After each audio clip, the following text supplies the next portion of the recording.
Number জিকির, কত number? চতুর্থ নাম্বার জিকির। এখন এখানে আমরা যারা জিকির করি, আপনারা দেখেন সবচেয়ে এখন বলেন হুজুর এটাও পাইলাম সুবহানাল্লাহ জিকির, আলহামদুলিল্লাহ জিকির, আল্লাহু আকবার জিকির, কালেমার জিকির, তওবার জিকির করি কি করি না? জোরে বলেন করি কি করি না?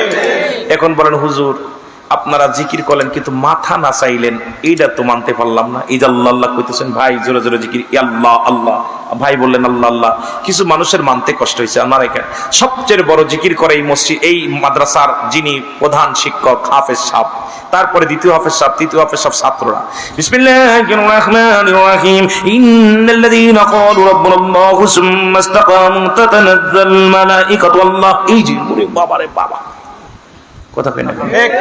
এই যে ঢুলতেছে, ওকে জিজ্ঞাসা, এ হুজুর আপনি ঢুললেন কেন? বলবে আমি ঢুলি নাই, কোরআন এত মধু, কোরআনের ভিতরে এত জাদু, যখন কোরআন পড়ি কে যেন আমাকে ঢুলিয়ে দেয়। জোরে বলা যাবে না? জোরে বলা যাবে না? আইরে ঢুলা ঢুলছে, যত ঢোলে তত কোরআন পড়তেছে, ভিতর থেকে রহমতে ঢুলাচ্ছে। জোরে বলেন ঠিক কিনা? আল্লাহর নাম যখন আল্লাহ আল্লাহ বলতেছে, এমনি আপনাকে ঢুলিয়ে নিচ্ছে। কার জন্য? দুইটা জাতি মাথা নোয়া জিকির করে, একটা হলো গাছ আর একটা হলো মানুষ। এই দুইটা জাতি আল্লাহ জিকির করে। জোরে বলেন না মারহাবা? মাথা নত করে। কি করে? মাথা নত করে। বলেন হুজুর এটাও মানলাম, কিন্তু এইবার হুজুর আপনারা যে গজল গাইলেন, গজল গাওয়া জায়েজ না? একখান দলিল দিতে পারলে জীবন আর গাইব না। ওপেন চ্যালেঞ্জ, যদি কোনো ভাই দলিল দিতে পারেন যে গজল গাওয়া জায়েজ নেই। রাসূলের দরবারে দুজন সাহাবী ছিল যারা সদা সর্বদাই নবীকে নাচ শোনাতেন, কবিতা শোনাইতেন, কবিতা আবৃত্তি করে শোনাইতেন, গজল আবৃত্তি করে শোনাইতেন। এই আহসান বিন সাবিত, এই দুইজন সাহাবী রাসূলের দরবারে সদা সর্বদাই নবীকে নাচ শোনাতেন, গজল শোনাতেন, কবিতা আবৃত্তি করে শোনাইতেন। এই তালে তালে সাহাবীরা অনেক সংগ্রাম করতেন, যুদ্ধ করতেন, সুন্দর সুন্দর নাচ বলতেন। যখন আল্লাহ জিকির করে, ওলামা ইকরাম আল্লাহর সঙ্গে রাসূলের সঙ্গে ওলি আল্লাহদের সম্মানের উপরে কিছু ছন্দ আকারে কিছু গজল পরিবেশন করে, এর তালে তালে আল্লাহ জিকির করে। কোনটা জায়েজ নাই দেখতে চাই। জোরে বলেন ঠিক কিনা? কিন্তু দুঃখ লাগলো, কিছু ভাইয়েরা জিকির করছেন, কিছু করেন নাই। জিকির কারোর বাবার না, জিকির কার? আল্লাহ। আল্লাহ, সেই আল্লাহ আমার সৃষ্টিকর্তা, আল্লাহ আমার মালিক, আল্লাহ হায়াতের মালিক, মৌতের মালিক, রিজিকের মালিক, সবকিছুর মালিক কে? আল্লাহ। আরো জোরে বলেন আল্লাহ। আজ থেকে আর জিকির ওলাসতা করবেন না। অনুরোধ করব, যখন জিকির করবেন আল্লাহর নামে পাগল হয়ে যাবেন। আল্লাহ আল্লাহ আল্লাহ। আল্লাহ পাহাড়ে নগরে কোথাও থাকেন। আল্লাহ কোথায় থাকে জানেন? আল্লাহর একটা বাড়ি আছে। আল্লাহর বাড়ি চেনেন? আল্লাহর বাড়ি মুমিনের সারা। আল্লাহ বলেন আফি আনফুসিকুম আফালা তুবসিরুন। হে বান্দা বান্দিগণ, আমি তোমাদের মধ্যে আছি। কোথায় আছি? মুমিনের কলবে। সুবহানাল্লাহ বলেন না? এখন মসজিদে যে কপাল ছুলে ফেলেছেন আল্লাহরে পান নাই। মন্দিরে মসজিদে আপনার বড় বড় মক্কা শরীফে, কাবা শরীফে আইরে ঘোরা ঘুরতেছি, কিন্তু আল্লাহকে পাই নাই। আল্লাহ থাকে মুমিনের কলবের মধ্যে। জোরে বলেন ঠিক কিনা? মুমিন হতে হবে, আল্লাহকে রাখতে হবে। মুমিন যখন হয়ে যাবেন, আল্লাহর বাড়ি কোথায় চিনতে পারবেন। আল্লাহর বাড়ি যখন চিনতে পারবেন, ইবাদত করে শান্তি পাবেন। জোরে বলেন ঠিক কিনা? এই জন্য আল্লাহ মুখে মুখে সুবহানাল আলা আর সুবহানাল আজিম, মুখে মুখে বলতেছি, মুখে মুখে শেখ ফরিদ বগলে একইট, মুখে মুখে আল্লাহর ভয়, অন্তরের ভিতরে কোনো ভয় নাই। এই ঈমান নিয়ে আল্লাহর দরবারে জবাব দায়িত্ব করা সম্ভব? জোরে বলেন আছে? এই জন্য আমি আপনাদেরকে দুটি অনুরোধ করব হাতে ধরে, যে আপনারা যখন আল্লাহকে খুঁজবেন, আগে অন্তরের ভিতরে আল্লাহরে ঢুকান, ভয় ঢুকান, ভয় ঢুকান। কিন্তু আজকে মসজিদে যায় দেখেন 2 রাকাত নামাজ পড়ি দৌড় মারি। আজকে নামাজের ভিতরে মন নাই, নামাজ রোজার ভিতরে মন নাই, ইবাদতের ভিতরে মন নাই, কারণ আসলে আল্লাহর ভয় ভিতরে ঢোকে নাই। যাদের ঢুকছে তাদের চোখে পানি আসছে। জোরে বলেন ঠিক কিনা? আরো জোরে বলেন ঠিক কিনা? আল্লাহ সবাইকে বোঝার তৌফিক দান করুক, সকল বলুন আমিন। যেহেতু বাংলাদেশ ওলি আল্লাহদের দেশ, এদেশে অসংখ্য আল্লাহর ওলি আছেন, যাদের কথা বলতেছিল সূরা ইউনূসের মধ্যে 11 নম্বর পারা 62 নম্বর আয়াত। আল্লাহ বলেন 11 নম্বর পারা 62 নম্বর আয়াত, হাফেজ সাহেবরা আছেন এখানে। আল্লাহ বলেন আলা সাবধান ইন্নানি চালা ইন্নাউলিল্লাহি, আল্লাহর তরফ থেকে যারা ওলি হয়, লা নাই খাউফুন শব্দের অর্থ ভয়, ওয়ালা যদি অবস্থান করে হুমদের উপরে হাজানুন, তাদের কোনো চিন্তা ভাবনা কিছু নাই। মেরকাত সূরা মেরকাতের 10ম খণ্ড 722 নম্বর পৃষ্ঠা, তাফসীরুল বায়ান 5ম খণ্ড 524 নম্বর পৃষ্ঠা। এই যে কিতাব বলতেছি, পৃষ্ঠা গুনতেছি, আপনি ভালো করে লিখে রাখবেন, কাজে লাগবে। আল্লাহ রাসূল বলে লা ইয়ামুত, তাদের মৃত্যু নাই। সুবহানাল্লাহ বলেন না? এখানেও আলা ব্যবহার করছে, আলা সাবধান, ইন্না নিশ্চয়, আলা ইন্না উলিল্লাহি, আল্লাহর তরফ থেকে যারা ওলি হয়, লা ইয়ামুত, তাদের মৃত্যু নাই। কি নাই? জোরে বলা যাবে না? মৃত্যু নাই, মৃত্যু নাই। ও তারে মাটিতেও খায় না, জমেও সই না, নবীর প্রেমিক যে জনা। জোরে বলেন মারহাবা। হাদিসের ঘোষণা, ওলিগণ মরে না,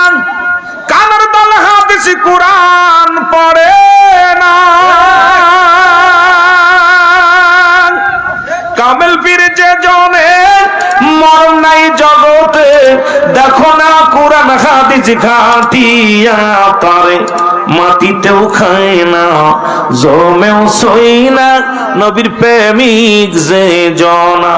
জোরে বলুন মারহাবা। যদি আমার ওদিকে আলোচনা না, যেহেতু আগের বক্তা ওই বিষয়ে কথা বলতে যে ছেড়ে দিয়ে গেছে, এই জন্য আমি ওই হাদিস শরীফ থেকে কোরআন শরীফ থেকে একটু দলিল দিলাম, দিয়ে আমি একটা কথা বলি, আমি শেষ করব। যেহেতু বক্তার আমি মনে করি বক্তা যেখান থেকে ছাড়বে সেখান থেকে আলোচনা করা উত্তম, তাহলে শ্রোতারা বুঝতে পারে বেশি ভালো। তাহলে একটা বিষয়ের উপরে অনেক রিসার্চ আল্লাহর ওলিদের বিষয়ে কথা বলতে, শাহজালাল ইয়ামানি এই আল্লাহর ওলিদের বিষয়ে কথা বলতেছিলেন। এই কথার উপরে আপনারা যেটুকু বুঝতে পেরেছেন, আল্লাহ কবুল করুক। বাংলাদেশটা ওলি আল্লাহদের দেশ, আমরা যেন ওলি আল্লাহদের অনুগত্য করতে পারি, সকলে বলুন আমিন। একটু মহব্বতের সঙ্গে দুরূদ শরীফ পড়েন। আল্লাহুম্মা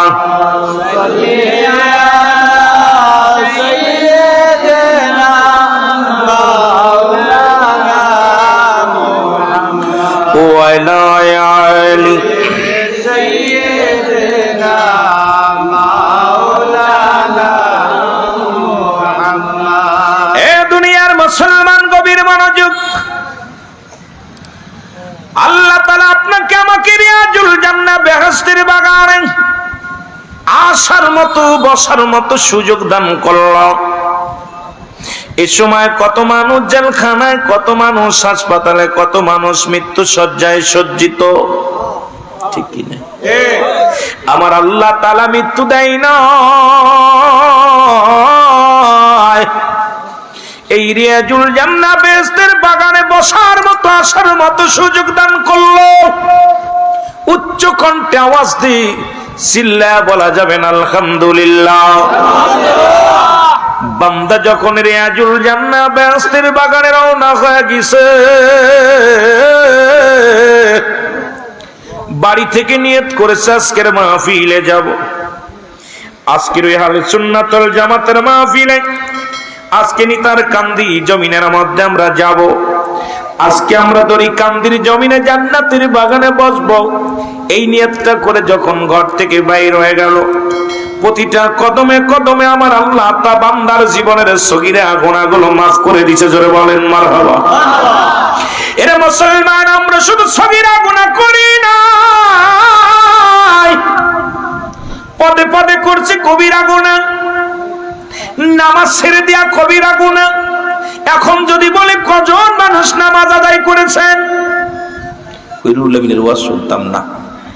নামাজের ওয়াজ, শরীয়তের ওয়াজ করলে, পর্দার ওয়াজ করলে, নামাজের ওয়াজ করলে, ঘুষের ওয়াজ করলে, জিনার ওয়াজ করলে বর্তমান জামানার মানুষের কলিজার মধ্যে যায় লাগে। জোরে বলেন ঠিক কিনা? নামাজ ছেড়ে দেয়া কবিরা গুনাহ, বেগানা মহিলার সঙ্গে দেখা দেয়া কবিরা গুনাহ, এখন জিনা আর জিনা, ঠিক কিনা? রাস্তায় যাবেন মহিলা, পথের মধ্যে মহিলা, বাজারে যাবেন মহিলা, যেখানে যাবেন মহিলা, যাদের সঙ্গে দেখা দিয়া হারাম তাদের সঙ্গে বিয়ে করা জায়েজ, যাদের সঙ্গে দেখা দিয়া জায়েজ তাদের সঙ্গে বিয়ে করা হারাম।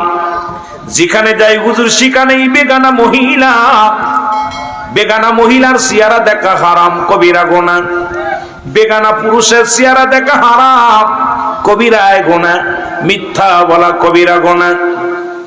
এ মুসলমান, এই কবিরা গুনাহগুলো যদি মাফ করাইতে হয়, আল্লামা এ মুসলমান কুতুবী রাহমাতুল্লাহ বায়ান করে, দুনিয়ার মানুষ শোনো, পৃথিবীর মধ্যে এত গুনাহ করছো, এই গুনার কথা মনে করিয়া বান্দা যখন রিয়াজুল জান্নাহ বেহেশতের বাগানের সংবাদ শুনতে পায়, ওই জান্নাতের বাগান খানা করে ধরে খাস তওবা করে আল্লাহ বলে ডাক দেয়। কবরের ভয়ে, মৃত্যুর ভয়ে, জাহান্নামের ভয়ে আমার আল্লাহ দরিয়া দরিয়া গুনাহগুলো বান্দার মাফ করে দেয়। জোরে বলা যাবে না সুবহানাল্লাহ?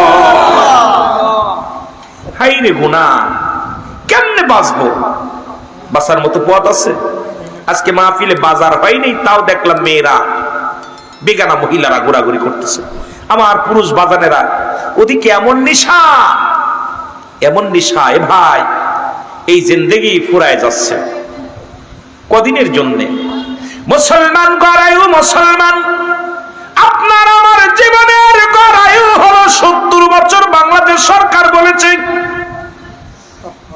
কত বছর? 70 বছর হায়াত।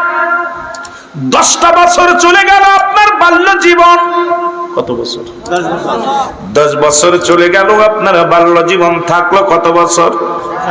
জোরে বলেন কয় বছর? 60 বছরের মধ্যে 30 বছর চলে যাবে আপনার ঘুমের মধ্যে। থাকলো কত বছর? কত বলেন? 30 বছরের 15 বছর চলে যাবে আপনার সংসার জীবন। থাকলো কত বছর? জোরে বলেন কত জীবন? 15 বছর। এই 15 বছরের মধ্যে 10টা বছর চলে যাবে আপনার মুসলমান বৃদ্ধ জীবন। বাকি থাকলো মাত্র 5টা বছর এই যৌবন কালটার মধ্যে। এই 5টা বছরে যদি সময় ঠিক মতো ইবাদত বন্দেগী আমার মাওলার করতে পারেন, তাহলে আমার আল্লাহ নাজাত পাওয়া সম্ভব। কারণ এই আপনার হিসাব করে দেখেন, 70টা বছরের মধ্যে আপনি 5টা বছরও আমার মাওলার ইবাদত করতে পারেন নাই, আমার মাওলারে ডাকতে পারেন নাই, নামাজ পড়তে পারেন নাই, রোজা রাখতে পারেন নাই।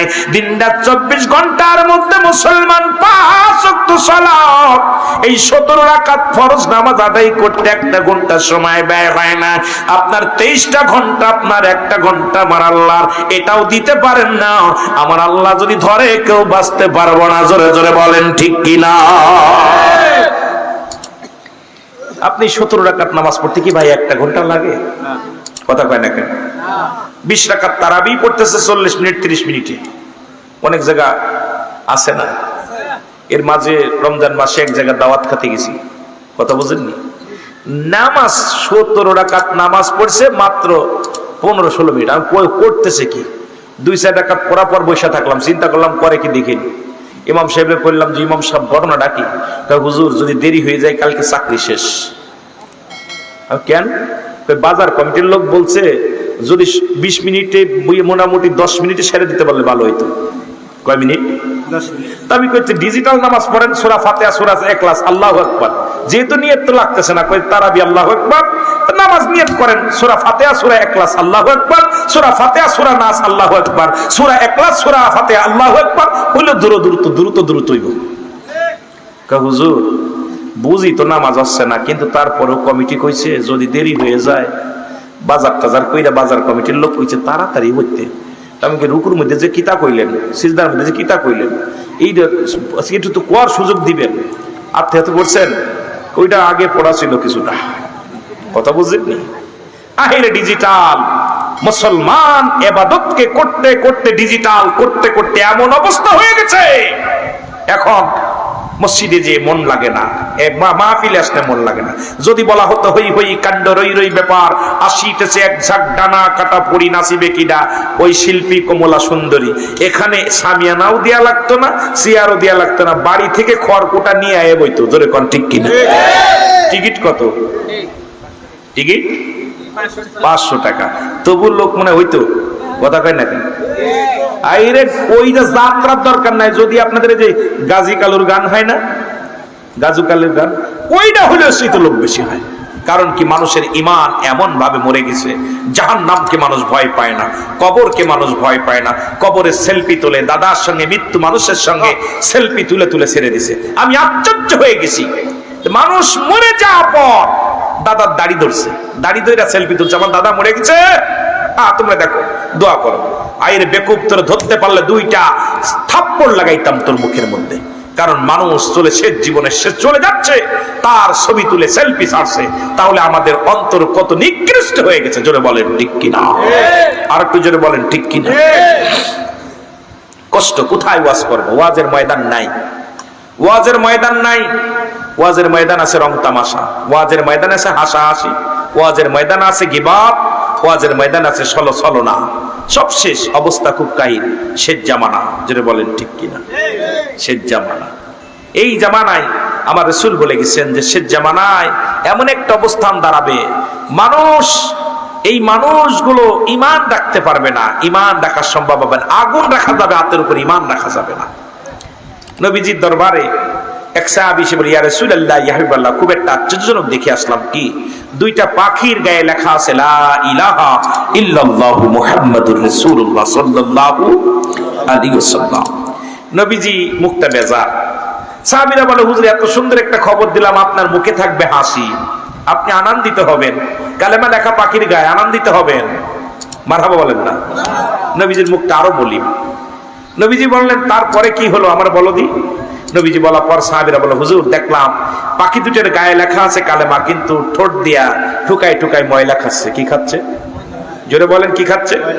আমার দেশে এখন উলামায়ে কেরাম কোরআন শরীফ হেফজ করেছি, বড় মুফতি হয়েছি, মুহাদ্দিস হয়েছি, ঘুষের মধ্যে, সুদের মধ্যে, জিনার মধ্যে, বর্তমানে যে ডিজিটাল মসজিদ হয়েছে 50,000, 1 লক্ষ, 2 লক্ষ টাকা ঘুষ দিয়ে চাকরি নিচ্ছে।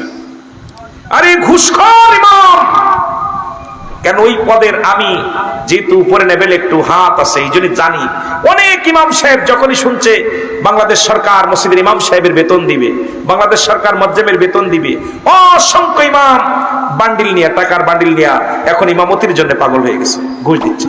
তো ঘুষ দিয়ে যে ইমাম চাকরি নাই, ও কি নামাজ পড়াইবো? জোরে বলেন ঠিক কিনা? ইমান কোথায় গেছে? আল্লাহ বলেন আমিনান নাস, মানুষের মধ্যে মাকুল তারা বলবে আমান্না, তার ঈমান আনছে বিল্লাহি, আল্লাহর প্রতি। ঘোষণাকার আমার আল্লাহর। নাস শব্দের অর্থ কি? কথা কইনি কোন জগতে? আমার দুয়াজ করাইতে হবে বাবা। আমি আগে বলছি না আমি এলেম নাই। অনেক বক্তার এলেম আছে, আমার এলেম নাই। আমার ভিতরে আছে আপনাদের ভালোবাসা। দোয়া করবেন, আওয়াজ দিবেন, ওয়াজ সুন্দর সুন্দর ওয়াজ শুনবেন, ফাঁকি দিবেন, আমিও ফাঁকি দিয়ে চলে যাব। এক দুয়ার বন্ধ, হাজার দুয়ার খোলা। যেহেতু আমি রিজিকের সন্ধানে ঘুরি না, রিজিক আমার ফয়সালা আল্লাহ করে দিছে। যেদিন দুনিয়ার মধ্যে আগমন করেছি সেদিন থেকে আমার ফয়সালা করে দিছে। আমার কোথায় রিজিক, হায়াত, মৌত, দৌলত সবকিছু লিখে দিছে কে? আল্লাহ। তুমি ওইটা টেনশন করে আসি না। বাইজিদপুরের জমিনে আসছি যেহেতু, আপনারা কথা বলবেন, আওয়াজ দিবেন, ওয়াজ শুনতে লাগলে আওয়াজ দিবেন, আওয়াজ দিবেন, আমি বলে যাব, আপনারা শুনবেন না। আপনারা যেটা রং হবে বলবেন হুজুর এটা রং হয়ে গেছে, আপনি এটা রং করছেন, কারণ আপনার এই কথার মধ্যে আমি মিল পাচ্ছি না। এটা কাজে লাগবে। মুসলমান গভীর মনোযোগ। আমি যে কথা বলতেছিলাম, মুসলমান অসংখ্য ওলামায়ে কেরাম বিপদের মধ্যে। একটু এক বক্তা সাহেব বললেন জানার চাইতে মানার চাইতে জানাই উত্তম। আমি কই না, মানার জানার চাইতে মানাটাই উত্তম। ইয়াউমাল কিয়ামতের ময়দানে জানা মানুষগুলো বেশি জাহান্নামের ময়দানে দৌড়াবে, কারণ জানে যিনি আমল করতে পারে নাই, মানতে পারে নাই, এই ব্যক্তি কিয়ামতের ময়দানে জবাব দিতে পারবে না। আর না জানা ব্যক্তি বলবে আল্লাহ আমি জানতে পারি নাই, শুনি নাই, জানি নাই রে আল্লাহ। কৈফিয়ত দিতে পারবে, কিন্তু আমি জানি, জানার পরে মানি নাই, আল্লাহর দরবারে হিসাব দিতে পারবো না। জোরে বলেন ঠিক কিনা? জানছি যে নামাজ পড়া, নামাজ 1 ওয়াক্ত নামাজ কাজা দিলে 2,88,00,000 বছর দোজখে থাকতে হবে, 80 হোদ্বা জানতেছি, তারপর নামাজ ছেড়ে দিছি। আমি কি আল্লাহর কাছে কি জবাব দেবো বলেন দি? ইচ্ছাকৃত কেউ ভুল করলে তারে কি ক্ষমা করে কেউ? আপনি একটা ভুল করেছেন, যে ভাইজান আমি জানি না, আমি ক্ষমা চাই, ঠিক আছে তোরে মাফ করে দিলাম। যদি বলে আমি জানি ভুলটা, তখন কি আপনার পরে আরো ক্ষিপ্ত হবে না? কথা কন না কেন? এই জন্য আমাদেরকে জানার চাইতে মানতে হবে বেশি। যেটা বলেন ঠিক কি? যেটুক জানবো সেটুক মানার জন্য চেষ্টা করতে হবে। যেটা বলেন ঠিক কিনা? আমার মুসলমান গভীর মনোযোগ। আল্লাহ বলে হাবিব আপনার কদমের মধ্যে একদল বেঈমান যাবে, বেঈমান আমিনান নাস, মানুষের মধ্যে। মাকুল তারা বলবে আমান্না, তার ঈমান আনছে বিল্লাহি, আল্লাহর প্রতি, অবিল আখির, আখিরাতের প্রতি বিশ্বাস স্থাপন করছো। মা বিমুমিনিন, একদল বলবে আমরা মুত্তাকিন, আমরা মুমিন, আমরা মুমিন।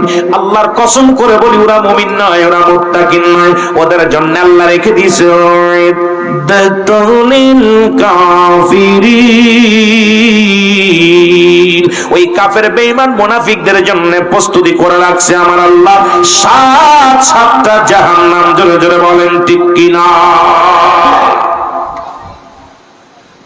জান যত পারি জান, মানতেছিস না, ঠেলা বুঝবি। রাসূলের কদমে একদল বেঈমান যেত, দাড়িওয়ালা, টুপিওয়ালা, পাগড়িওয়ালা।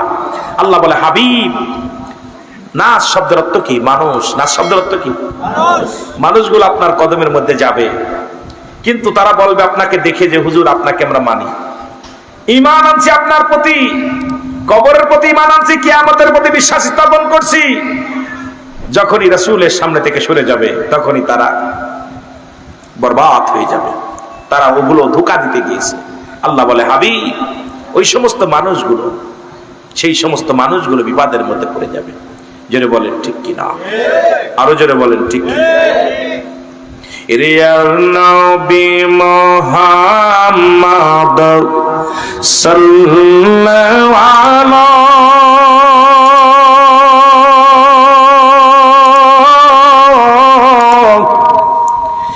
আপনার দুরুদে আসে খায়ু তালা নবী। নবীর প্রেমিকেরা আমার সাথে বলেন নবী মুহাম্মদ সাল্লাল্লাহু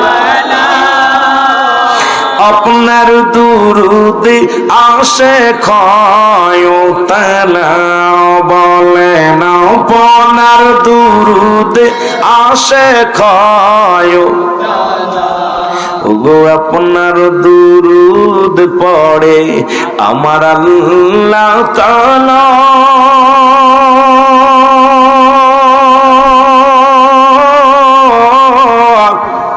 আপনার দুরুদ পড়ে ফেরেশতারা ইয়া নবী। দলিল কারণ ইন্নানি চিন্নাল্লাহ আমি আল্লাহ ইউসাল্লুনা আমি পড়েছি আলান নবী আমার নবীর উপরে ইয়া আইয়ুহাল্লাযীনা আমানু ঈমানদার বিশ্বাসীরা সাল্লু আলাইহি ওয়া সাল্লিমু তাসলিমা দুরূদ সালাম পাঠ করো কার উপরে আমার নবীর উপরে। একটা কায়দা হলো তাসলিমান তাকদিসে পড়ার জন্য, আর একটা হলো তাজিমান সম্মানের সঙ্গে জোরে জোরে চিল্লায় বলে মারহাবা। ইয়া নবী মুহাম্মদ সাল্লাল্লাহু আপনার দুরুদ আসে খায়ু তালা বলেন আপনার দুরুদ আসে খায়ু আপনার দুরুদ পড়ে আমার আল্লাহ তাআলা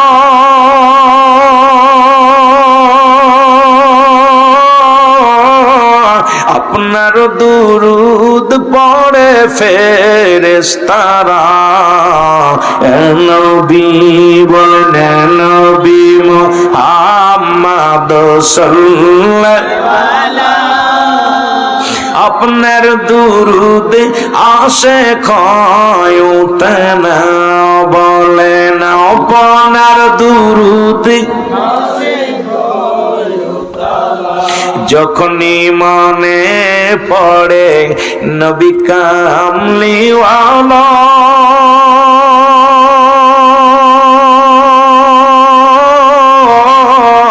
দুরুদ বানায় আসে গলার মালা নবী মারহাবা বলা যাবে না। আশিক যখন নবীর প্রেমে পড়ে যায় মজা লাগে কি লাগে না? আশিক যত নবীর দুরূদ পড়ে মজা লাগে, আশিক যত নবীর শান শুনে তত মজা লাগে, আশিক যত নবীর গুণগান শুনে ততই মজা লাগে। বেঈমানদের কলিজার মধ্যে আঘাত লাগে, জোরে বলেন ঠিক কিনা। ওরে যখনই মনে পড়ে নবী কামলিওয়ালা দুরূদ বানায় আসে গলার মালা ইয়া নবী মুহাম্মদে ইয়া নবী মুহাম্মদ সাল্লাল্লাহু আপনার দুরুদে আসে খায়ু তালা বলেন আপনার দুরুদে আসে খায়ু তালা কাঙ্গালের এই মিনতি শোন মদিনাওয়ালা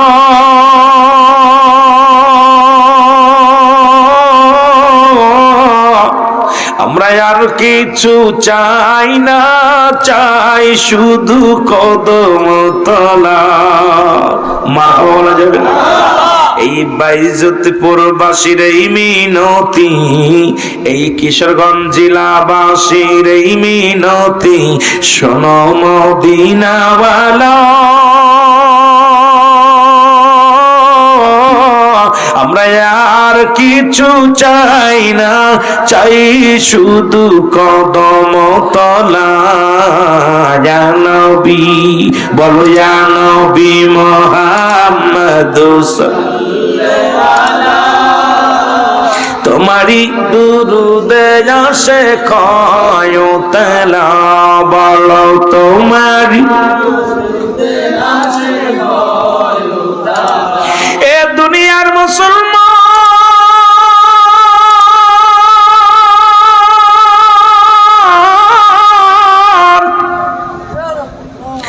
নবী লাগবে কবরে, নবী লাগবে মিজানে, নবী লাগবে ফুলসেনাতে, নবী লাগবে ইয়াউমাল কিয়ামতের ময়দানে।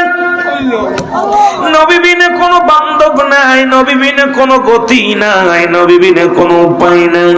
জোরে বলেন ঠিক। এই নবীর চাই কি চাই না? এই নবীর প্রেমে পাগল হলো হযরতে বেলাল, নাম হলো রাবা ইবনে বেলাল। এই রাবার একমাত্র কলিজার টুকরা সন্তান হযরত বেলাল রাদিয়াল্লাহু তাআলা আনহু। উনি গবেষণার মধ্যে পড়ে গেলেন। বেলাল ডাকতে বলে, আল্লাহ এই জমিনের মালিক কে রে? আসমান বানাইলো কে?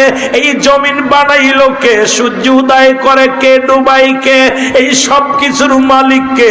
আমি বেলালকে জানতে হইব। জোরে জোরে চিল্লায়া বলা যাবে না আমার হাওয়া?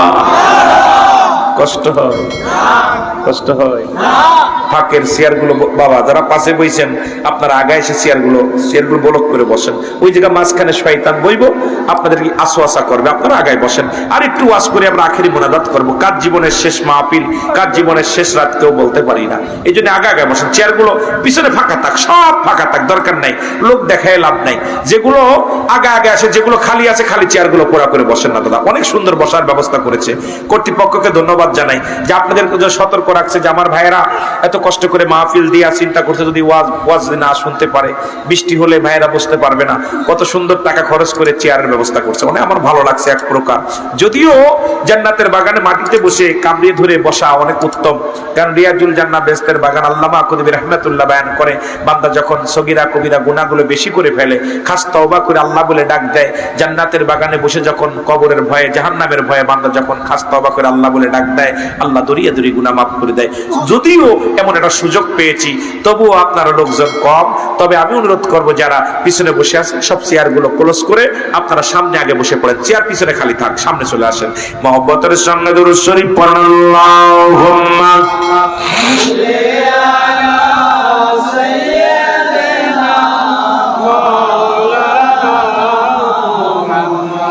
ওয়া লা ইয়ালি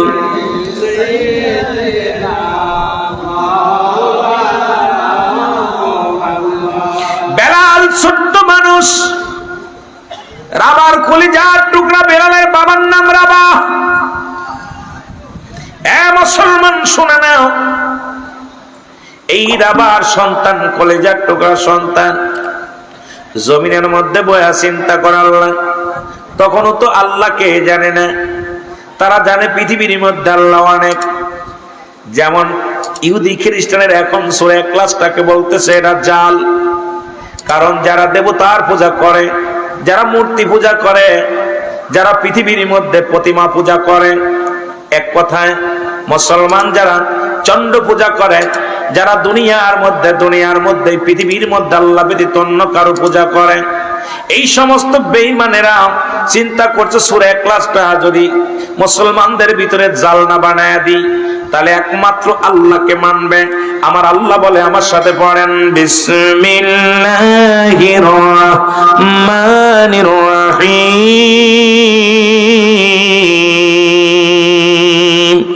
কুল হুয়াল্লাহু আহাদ আল্লাহুস সামাদ লাম ইয়ালিদ ওয়া লাম ইউলাদ ওয়া লাম ইয়াকুল লাহু কুফুয়ান আহাদ। আল্লাহ ডাকতে বলে, হাবিব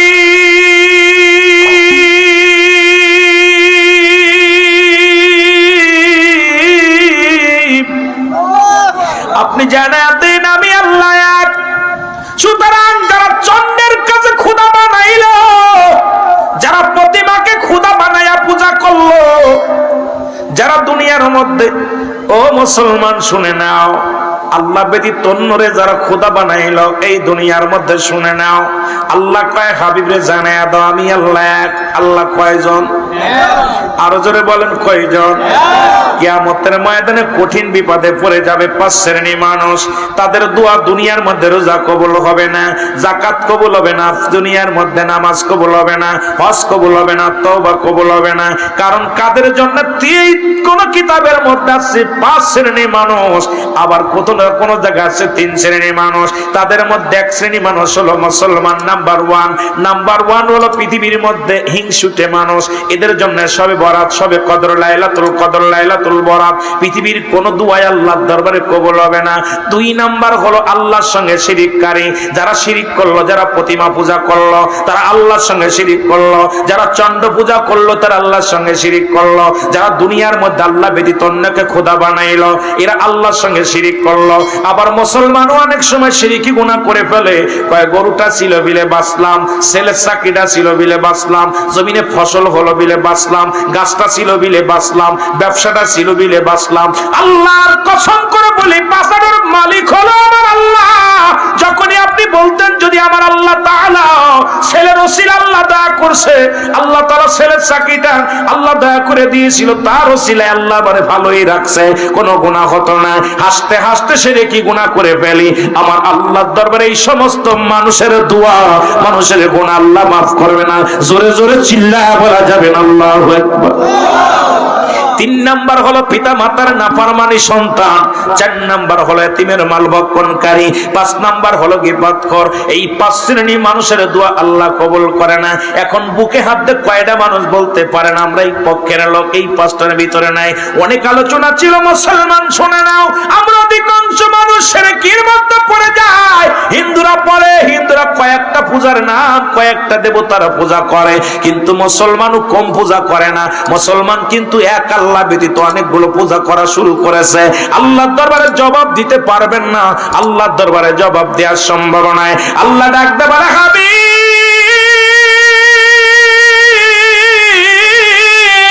আপনি ওদের জানাতেন আপনি এক, আপনার কোনো দ্বিতীয় নাই। এই পৃথিবীর মধ্যে কাউরে জন্ম দেন নাই, কারো জন্ম নেন নাই।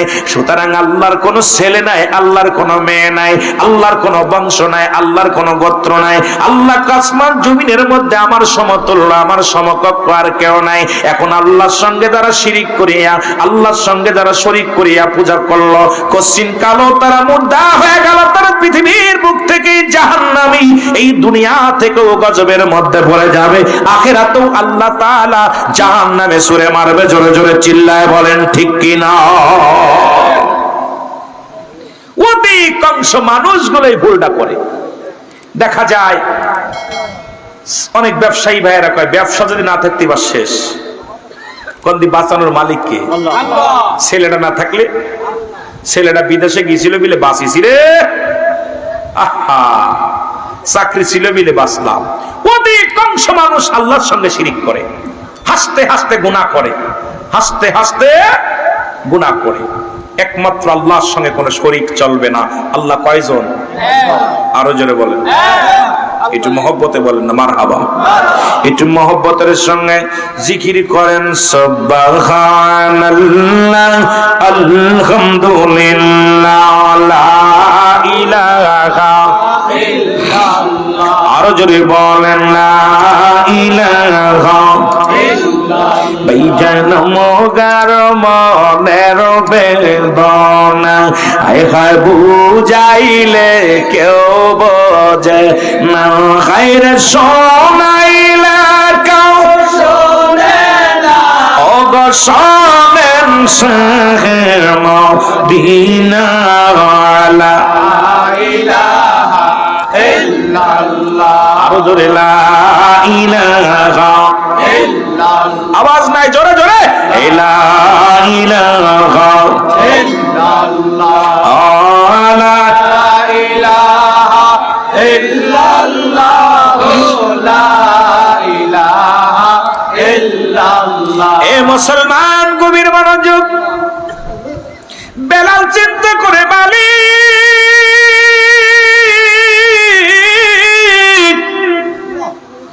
সূর্য ডাইকে, সূর্য ডুবাইকে, বিনা খুঁটিতে এত বড় আসমানটারে রাখছো, সব কিছু তুমি। আল্লাহ কে গো? সে আল্লাহ কে? সে কে? আল্লাহ। গবেষণা করে কে যেন ডাকতে বলে, বেলাল তুমি জানো না সে আর কেউ নাই, তোমার খোদা, তোমার রব। তিনি হলো, তুমি পড়ে নাও, কে যেন জানায়া দেয়, লা ইলাহা ইল্লাল্লাহ মুহাম্মাদুর রাসূলুল্লাহ সাল্লাল্লাহু আলাইহি ওয়াসাল্লাম। লা ইলাহা নাই কোন ইলাহ ইল্লাল্লাহু এক আল্লাহ ছাড়া, নাই কোন মাবুদ এক আল্লাহ ছাড়া, নাই লা ইলাহা নাই কোন ইলাহ, কিচ্ছু নাই, সব কিছুর মালিক কে? আল্লাহ। আল্লাহ কয় বান্দানি আমাকে পাওয়ার জন্য মাধ্যম আছে, ঠিকানা আছে। একটা ঠিকানা আমি আল্লাহ তোদের মাঝে প্রেরণ করে দিলাম, পাঠায়া দিলাম। সেই ঠিকানা হলো মুহাম্মাদুর রাসূলুল্লাহ। জোরে জোরে চিল্লায় বলেন সাল্লাল্লাহু আলাইহি ওয়াসাল্লাম। জোরে জোরে আরেকবার বলা যাবেন আল্লাহু আকবার। এই কালেমা রিসার্চ করতে যাইয়া ভারতের বড় বড় পণ্ডিত উনি কালেমা পড়ে মুসলমান হয়ে গেলেন। মাইকেল জ্যাকসন কালেমার মালা যখন উনি মাইকেল জ্যাকসন উনি চিন্তা করলো, রিসার্চ করতে গেলেন কালেমা, উনি রিসার্চ করতে যায় মুসলমান হয়ে গেলেন। খ্রিস্টানদের বড় পাদ্রী মুসলমান, উনি যখন গবেষণা করতে গেলেন এই কালেমাটাকে রিসার্চ করতে যায় উনি কি হয়ে গেলেন? মুসলমান হয়ে গেলেন। এর যুগে যুগে কত মানুষ দেখলাম, এই কয়েকদিন আগেও দেখলাম ভারতের বড় পণ্ডিত যিনি মুসলমান, এই ৫,০০০ প্রহরীকে নিয়ে, এক যোজন দুজন নয়, ৫,০০০ প্রহরীকে নিয়ে যারা পূজা করে তাদেরকে নিয়ে উনি বললেন, আমি আজ ৬০টা বছর গবেষণা আছি কালেমার। এই গবেষণা করতে যায় দেখলাম দুনিয়ার সব কিছু মিশে এই কালেমার কাছে আমি হার মেনেছি। মুসলমান একমাত্র ইসলাম ধর্ম, একমাত্র আল্লাহর মনোনীত ধর্ম। আমি কালেমা পড়ে মুসলমান হয়ে গেলাম, আমার মিথ্যা কথা বলতেছি না রে মুসলমান। দেখবেন ফেসবুকের মধ্যে, ইন্টারনেটের মধ্যে হাজার হাজার প্রমাণ আছে এই দুনিয়ার মধ্যে। আজকে মুসলমানদেরকে নিয়ে কোরআনকে রিসার্চ করতে যাইয়া, কালেমাকে রিসার্চ করতে যাইয়া অসংখ্য মুসলিমেরা মুসলমান হয়ে গেছে। জোরে জোরে বলেন ঠিক কিনা? আমি কাউকে আঘাত করব না, কারণ আমি আমার মুসলমান যেদিন শুনেছি, হয়তো অনেক মুসলিম ভাইরা আছেন মনে করতে পারেন রুহুল আমিন ভাই আমাদেরকে আঘাত করে কথা কয়। না না বাজান, কোনদিন আমার অভ্যাস নাই কাউকে আঘাত করে কথা বলার অভ্যাস নাই, কাউকে কষ্ট দিয়া বলার অভ্যাস নাই। কারণ হেদায়েতের মালিক আমার আল্লাহ, হেদায়েতের মালিক কোন পীর সাহেব নয়, হেদায়েতের মালিক রুহুল আমিন সিদ্দিকী নয়, হেদায়েতের মালিক তাবলীগ জামাতের আমিন নয়, হেদায়েতের মালিক আমলিকের নেতা নয়, হেদায়েতের মালিক বিএনপির নেতা নয়, হেদায়েতের মালিক মসজিদের ইমাম সাহেব নয়, হেদায়েতের মালিক স্বয়ং মদিনাওয়ালাও নয়। হেদায়েতের মালিক যদি মদিনাওয়ালা হতো তাহলে কালেমা পড়ে বাদান আবু জাহেল মুসলমান হতো। যেহেতু আবু জাহেলের কপালে কালেমা জোটে নাই, হেদায়েতের মালিক স্বয়ং আল্লাহ, বলার দায়িত্ব আপনার আমার। জোরে বলেন ঠিক কিনা? যদি কোন মুন্সিকে আমি হেদায়েতের মালিক, ওটা বাটপা কথা কইতে নি রে ভাই, ওটা কি বিশ্ব বাটপা, বিশ্ববাপ্পা। কোন পীর সাহেব যদি বলে আমি হেদায়েতের মালিক, ওরে একবারে সঙ্গে সঙ্গে সমাজ থেকে দূরে সরে ফেলো। কারণ হেদায়েতের মালিক কোন পীর সাহেব না, কোন মৌলবী মুন্সি না, হেদায়েতের মালিক স্বয়ং আল্লাহ। আল্লাহ বলার দায়িত্ব, সেটার প্রমাণ সূরা তাওবা। হাফেজ সাহেব আছেন নি? এই হাফেজ সাহেবরা কথা কইতে নি রে বা, ওই পিছনে হাফেজ সাহেব আমার ঘুমায় রয়েছে, আমার দিক তাকান। হাফেজ সাহেবরা আমার দিক তাকাবেন যারা হাফেজ। সূরা তাওবা ৬ নম্বর আয়াত। কয় নম্বর আয়াত? আমি দলিল দিব, পৃষ্ঠা গুইনা গুইনা দেখবেন। আমি কইছি না এখানে গল্প করতে আসি নাই, গল্পবাজ বক্তা হইতে আসি নাই, এখানে আইছি কথা বলতে, কিছু নিতে দিতে। আমার কথা হলো যে আমি আমার মনুক্তি কিছু কথা বলবো, এমন কথা না আল্লাহর আদালতে আমাদের জবান কেড়ে নিবে। আল্লাহ পাক আমাদের জিহ্বা কাটবে, কারণ আগুনের কাশি দিয়া জিহ্বা কাটবে। এই সময় অধিকাংশ বক্তাদের মুখে বস্তু থাকবে না, অধিকাংশ বক্তাদের জিহ্বা আগুনের কাশি দিয়ে কাটবে। কারণ আমরা যেটা বলি সেটা মানি না, আমরা যেটা বলি সেটা করি না, আমরা যেটা করি সেটা মানুষকে বলি না। বিশ্বাস করেন না করেন, কারণ আমাদের অধিকাংশ বক্তাগুলো কিয়ামতের ময়দানে জবাব দিতে পারবো না। কারণ আমরা দুনিয়া কামানি বক্তা, দুনিয়ার পাগল বক্তা। কারণ আমরা উচিত কথা বললে আমার ইমামতি থাকবে না, আমি জানি। এই জন্য আমি উচিত কথা কইতাম না। কথা কইতে নিবা? সূরা তাওবা কয় নাম্বার আয়াত? 6 নাম্বার আয়াত। কত নাম্বার? পড়েন না। এই হাফেজ সাহেব খোলো, কোরআন খোলো, দেখো সূরা তাওবার মধ্যে 6 নাম্বার আয়াত। আল্লাহ বলতেছে, হাবিব আপনার কদমের মধ্যে যদি কোনো অমুসলিম আগমন করে, বুঝতে হবে, ভালো করে বুঝে নেবেন। আমি কথাটা এই জন্য বুঝাইতেছি, হয়তো আশপাশে আমার হিন্দু ভাইয়েরা আছেন, মনে করবেন রুলাবিন ভাই মনে আমাদেরকে আঘাত করে কথা। না বাবা, আমি আঘাত করে কথা বলতে আসি নাই। আমি নবীজির কথা বলতে এসেছি, রাসূলের কথা, আল্লাহর কথা, আল্লাহ দ্বীনের কথা। আল্লাহ বলতেছেন, হাবিব আপনার কদমের মধ্যে যদি কোনো অমুসলিম প্রবেশ করে, সর্বপ্রথম বসতে দেন। যদি তারা সাহায্য চায় সাহায্য দেন, যদি তারা নিরাপত্তা চায় নিরাপত্তা দেন, যদি নিরাপদ স্থানে পৌঁছে দিতে বলে পৌঁছায় দেন। ঘোষণা কার? না পাইলে এখন ধরে হাত পা ভেঙে দিবেন আমার। বারো করো, বারো করো ফেন। কোরআন শরীফ থেকে আয়াতগুলো খোলো, দেখি বলতেছে দেখো। সুতরাং আমি কাউকে আঘাত করে কষ্ট দিতে রাজি নয় যে আমি হেদায়েতের মালিক, আমি রুহুল আমিন সিদ্দিক আইছি এলাকার সব মানুষ হেদায়েত হয়ে যাবে। না, আমাকে এখানে যেহেতু রিজিক লিখে রাখছিল আল্লাহ, বলার দায়িত্ব দিচ্ছে আল্লাহ তাআলা, কিছু কথা বলবো, হেদায়েতের মালিক আল্লাহ। আমার বলার দরকার, বলে যাব সঠিক কথা। মানা না মানার ব্যাপার আল্লাহ আপনার উপরে দান করবে। আল্লাহ ভালো জানে, আপনি ভালো জানেন। জোরে বলেন ঠিক কিনা? কথা বোঝেন নাই? এখন আমাদের দেশ হাত উঁচু করে এমন কলমা পড়ায় দেয়, তওবা পড়ায় দেয় যে একদম উনি হেদায়েতের চাবিকাঠি হাতের মধ্যে নিয়ে নিছে। কথা কইতেন নি? সবটাই কই ঠিক, আসতে কইতেছে। কথা কষ্ট কষ্ট হয় না? কথা কন না কেন? জান্নাতি মানুষ আপনারা। কি মানুষ? আরো জোরে বলেন, কি মানুষ? এরে পাসপোর্ট জমা দিলাম, এ জলসায় যাব আমরা মদিনায়, ওরে আপনার দিদার হবে নি গো নবীজি, আমারে মদিনায় নিবানি। বলেন আমারে মদিনায় নিবানি, আমারে মদিনায়। ও নবী ও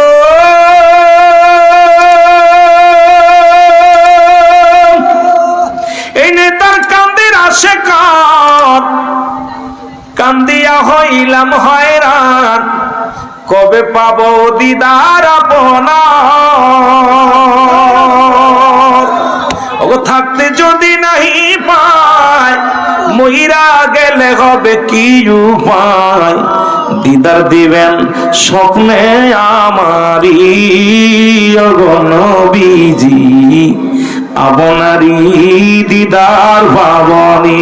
বলেন আপনার দিদার পাবনি দয়াল নবীজি। ওয়া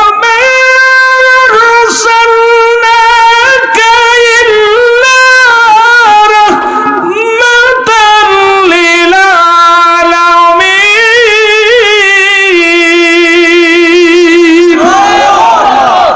নবী গো, গোটা পৃথিবীর রহমত তো আপনাকে দিছি, আপনি রাহমাতাল লিল আলামিন। আল্লাহ হলো রাব্বুল আলামিন।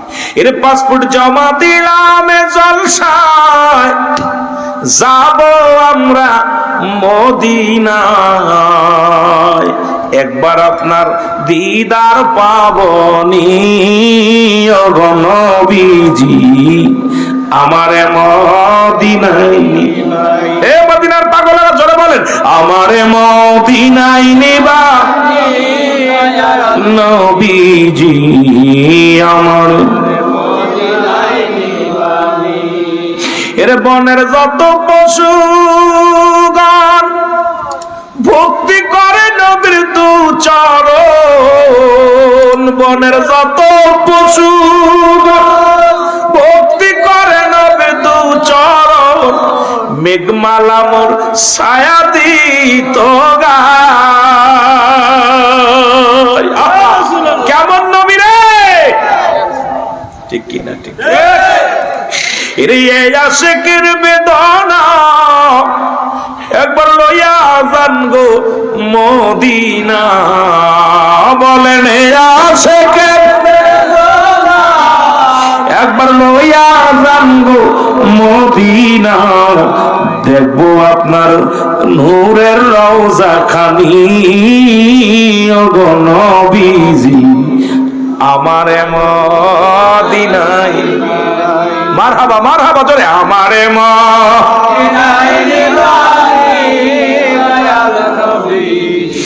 আমারে মদিনায় এ ভাইরা আমার বন্ধুরা আমার যে কথাগুলো বলি একটু দিলের কান্ডে লাগে শোনো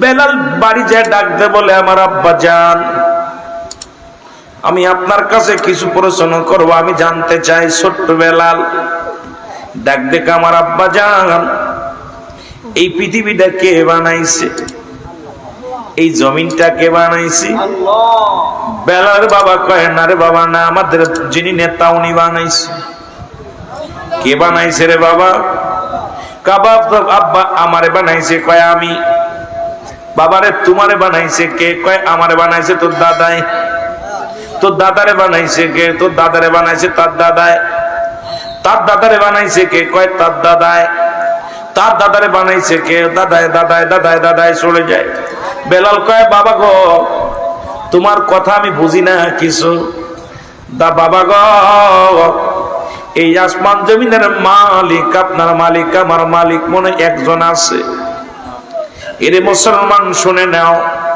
যিনি সব কিছুর মালিক যিনি আসমানেরও মালিক জমিনেরও মালিক যিনি আপনার মালিক আমার মালিক গো বাবা তিনি আর কেউ নয় তিনি হলো আমার আল্লাহ জোরে জোরে চিল্লায় বলা যাবে না সুবহানাল্লাহ বেলালের বাবার আবার চিন্তা করে সন্তানের জন্য হাতে পায়ে কড়া পড়ে যাবে দড়ি পড়ে রশি পড়ে যাবে এই যে এতটুকু মানুষ সবসময় আমার কাছে প্ররোচনা করে এদিকে অভাবের সংসার রাবা ছিল তৎকালীন জামানায় ভালো একজন কৃষক ফসল ফলাইতো মাঠে অনেক ভালো কাজ করতে পারত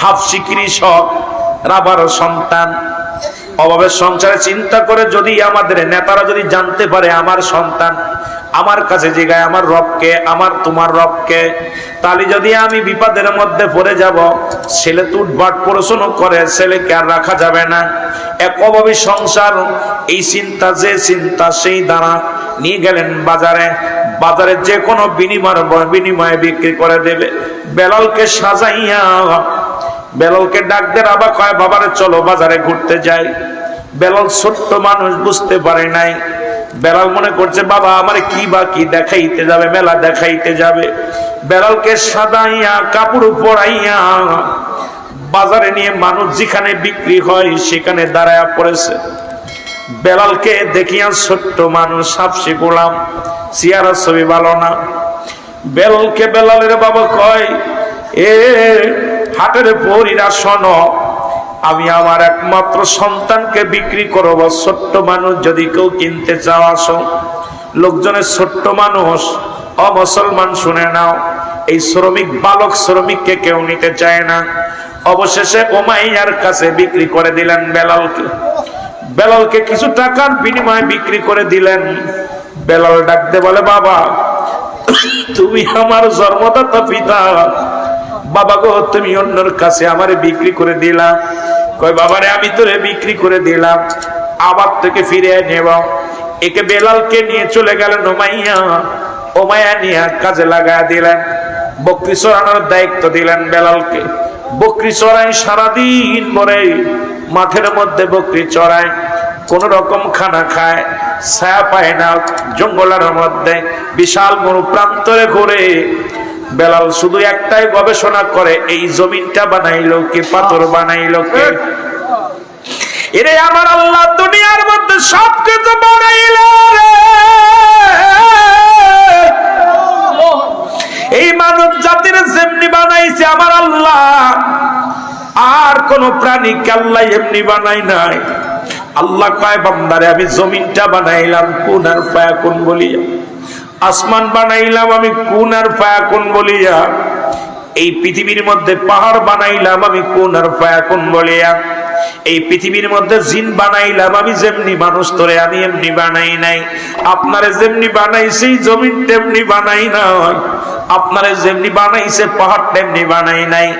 আপনাকে যেমনি বানাইছে আমার আল্লাহ এমনি জমিনের মধ্যে কিছু বানাই নাই। আল্লাহ আমার নিকটবর্তী ফেরেশতাদেরও আমি এমনি বানাই নাই রে।